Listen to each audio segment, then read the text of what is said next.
Ever feel like your digital footprint is a little too big, especially when it comes to who has your phone number? Today, we're tackling just that by showing you how to remove a phone number from your Aisensy account, giving you back control over your privacy and account security. First, log into your Aisensy account through the web interface or the mobile app if you are using mobile. Ensure you have the latest version installed. Once logged in, navigate to your account settings or profile settings. This is usually found by clicking your profile picture or name in the top corner of the screen. Look for a section labeled something like phone numbers, contact information, or just profile. You should see your linked phone number displayed here next to your phone number.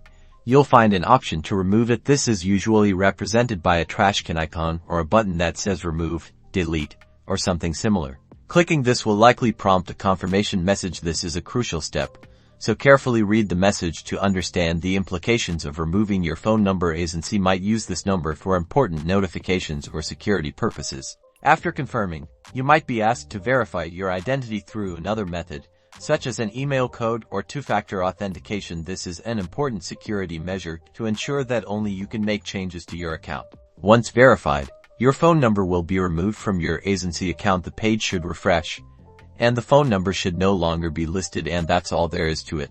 You've successfully taken a step towards better managing your privacy on Aisensy. Remember to regularly review your account settings to ensure your information is up to date and secure. Thanks for watching. Don't forget to like and subscribe for more helpful tech tips.